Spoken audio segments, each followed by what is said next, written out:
Friends, I'm Jim Lavender, and this is the story called Mama's Table. In 1958, on July the 4th, I sat cross-legged on the floor beneath the wheelchair of my great-grandmother. Her name was Ida Roosevelt Bunch. Her hands shook from Parkinson's, and one of her hands was on an old walnut drop leaf table. And on that table, there were fresh, chewy snickerdoodle cookies that were fresh from the oven. In fact, in addition to our Dutch heritage, we also knew how to pull taffy by hand. And she was going through the old family recipes, piece by piece, as she had a hand on the table and telling us where it came from. That table had quite a history. She told us that she had grown up with the table. Now, friends, we asked her some questions, and slowly through the afternoon, she told us the answers.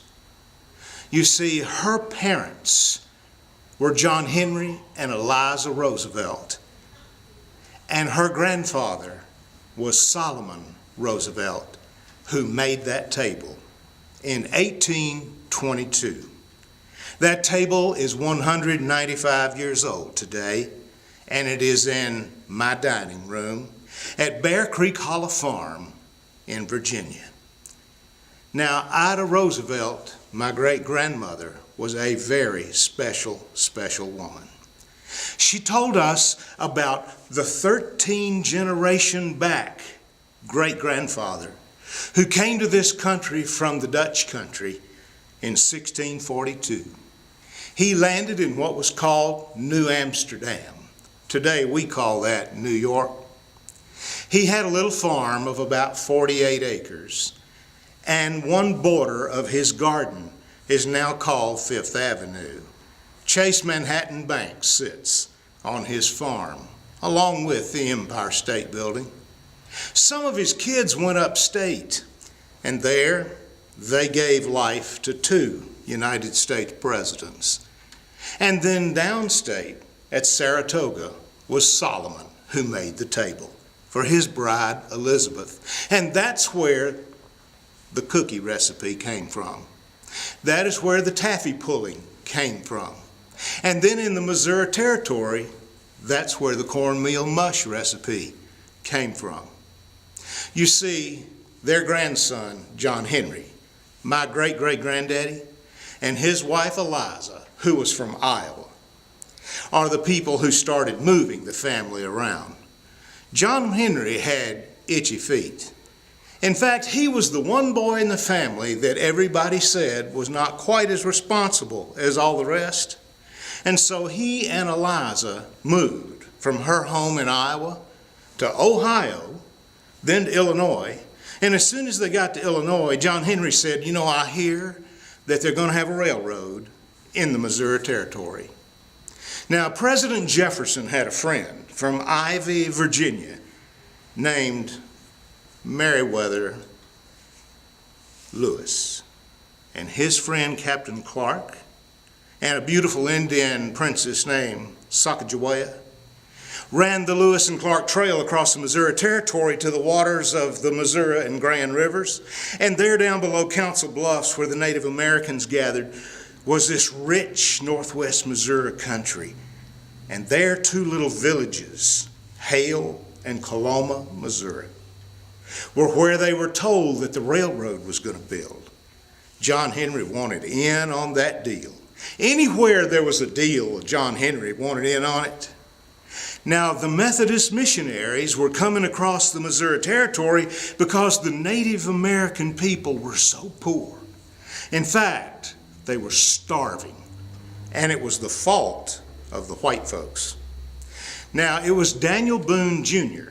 who crossed that same Lewis and Clark Trail to go out into Kansas and go to the Methodist school and teach hand skills and labor skills to the Native American people.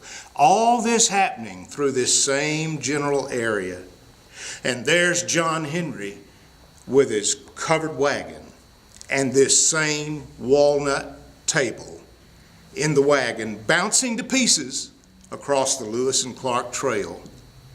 And there he and Eliza stopped at Hale, Missouri.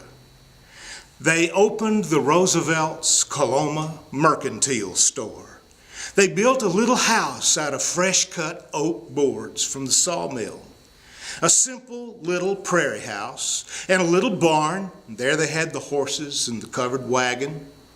And then over at the store, they had everything you could possibly need on the frontier. If they didn't have it, you didn't need it. And the little walnut table was in the middle of the floor of the store. And on one side of this little walnut kitchen table that I'm talking about, there was a round, heavy metal cheese cutter. And it had a lever on it that came down and it cut wedges of heavy cheddar cheese. They had a house cat that stayed in the country store. And if a customer came in and wanted a wedge of cheese, he said, "Now, kitty, get off the cheese," because the cat slept on the cheese. There wasn't a health department then. And he would bring down the cutter, cut the cheese off, wrap it in brown paper, and hand it to the customer. And on the other side of the table, there were sides of bacon, and he'd cut it with a knife, and it cut the table too. So the table was in rough shape a lot of the time. That store had everything.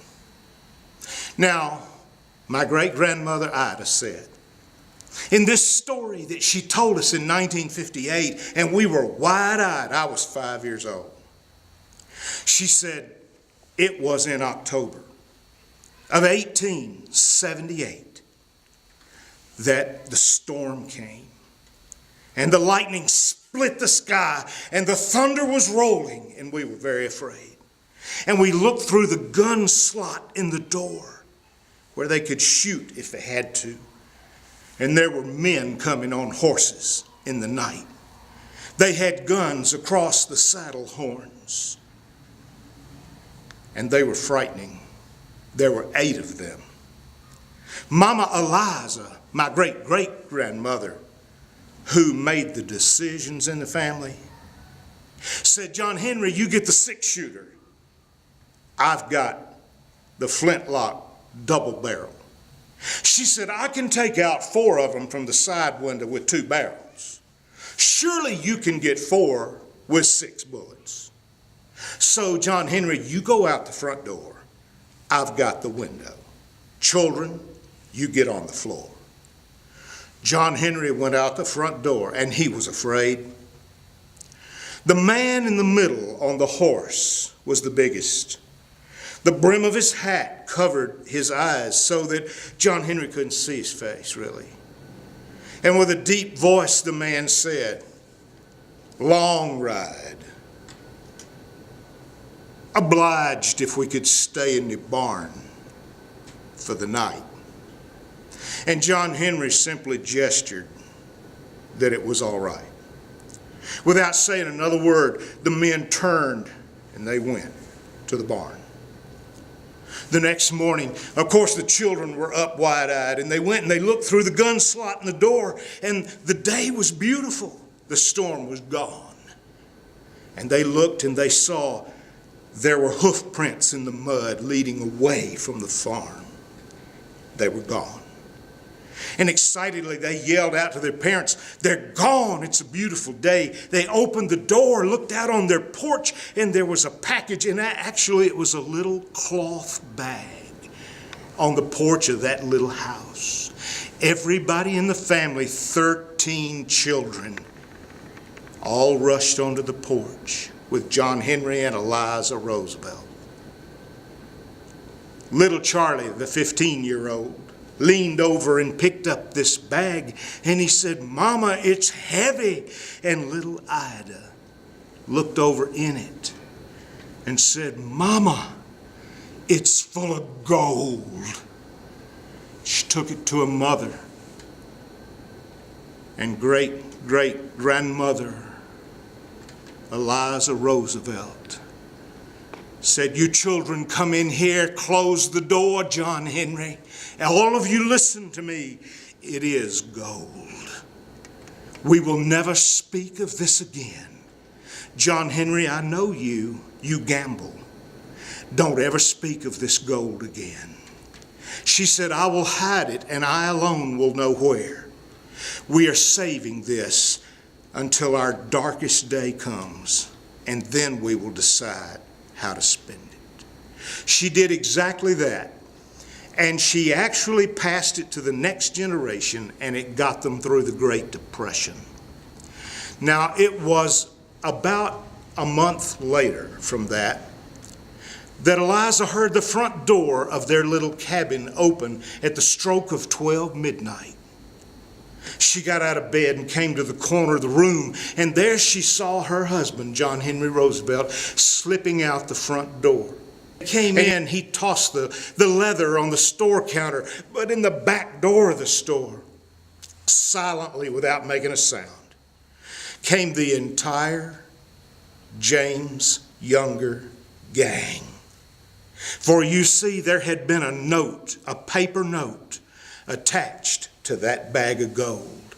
And it had said, much obliged, Frank and Jesse James. They all came into the store, and behind them was William H. Bonney, Billy the Kid. They didn't say a word. And on the little walnut table that was in the center of the Coloma mercantile store, there were sacks of gunpowder and sacks of shot. There were bottles of laudanum for pain. There were bundles of bandages. There was cheese all wrapped up. There were all kinds of supplies. There was cornmeal in bags. Everything you could think of they could use. They grabbed it all and walked out and put it on the bags on the horses, and away they went in the night. For you see, for 2 years, they had been aiding the James Younger gang. Billy the Kid, William H. Bonney, had come all the way from Nevada to consider becoming part of their group, and had decided it was unwise. The heat was too hot. He went all the way back to Nevada. You see, Mrs. Zerelda James, the mother of the James boys, had had her arm blown off by a firebomb from the Pinkerton detectives. It was a bad time for that family. And they hid out in a gully over behind the Coloma store, and so these men came there because little Charlie and John Henry were taking care of them in exchange. And so they disappeared into the night. Mrs. Zerelda James' husband, the Baptist preacher, had passed away, so she married the family doctor. The next morning, John Henry loaded the little walnut table in his covered wagon and all the supplies he could find, and he says, Mother Eliza, get the children together. We have the most wonderful opportunity. They need somebody to run the stage line that runs between Kansas and Texas. In the Oklahoma Indian Territory, we got to go now. And so they loaded up and they moved all the way across the end of Oklahoma. And he took care of the stage company that was actually in a dugout in the ground. They nearly died from starvation. And the Native American people took care of them with antelope and deer jerky and Indian mush. And that's where they learned the recipe. John Henry died in 1912, and Eliza took the covered wagon and the table that we're talking about and came all the way back across Oklahoma. By then, the children were grown, and Ida Roosevelt married, and she had 5 children, the oldest of which was Mildred, who married Edwin Lavender. They are my parents. And they had a girl, Linda Jean, my sister. They had me. And then in 1960, November 27th, Ida Roosevelt Bunch went to heaven. And the little walnut table was riding on rubber tires for the first time ever. And it came all the way to Luxapalala Swamp, Mississippi. And that is where it became our family table where I grew up. That's why I have a Southern accent. I am a redeemed redneck. And so I grew up around that table, and that's where I learned family manners. It's where I learned to overcome my learning disabilities. I have 3 of them, and they are severe. It is there that I learned all my mother's great recipes. My mom and dad were in the wholesale candy business. It was there that Mama crafted beautiful foot-tall Easter eggs that were incredibly beautiful. They were given to their customers as a gift at Easter time. It was there that they made divinity candy out of 50-pound and 100-pound bags of sugar every Christmas and gave it to their customers as a gift. It was there that Aunt Cousin Lucille came to visit on Sundays, and we never knew if she was an aunt or a cousin. We just called her Aunt Cousin. That's part of Deep South living. It was there that Uncle Dave came to visit. He was my childhood hero. Uncle Dave had a King Edward cigar in the corner of his mouth, and he never smoked it, he just chewed it. And he was bald-headed, and he owned a feed store with a bulldog that played with an unloaded skunk. He also owned the fairgrounds. And that's where the African-American celebrity stars came to sing, and sadly, in the 50s and 60s, there was no decent legal place where they could go to get lunch. They came to my mama's house. He brought them there, and I want you to know that at her little walnut table, from 1822, that's where B.B. King had pork chops, biscuits, and gravy, and became a friend. That's where Pearl Bailey and Ethel Waters came to have their lunch before they performed. And, believe it or not, that's where Jimi Hendrix came and asked if he could give Mama a hug, and they became friends. There's so much history around this table. It is an amazing place. That is the place where I looked at Mama when she said that I was going to become a medical doctor. Big mistake. I couldn't do that if I had to.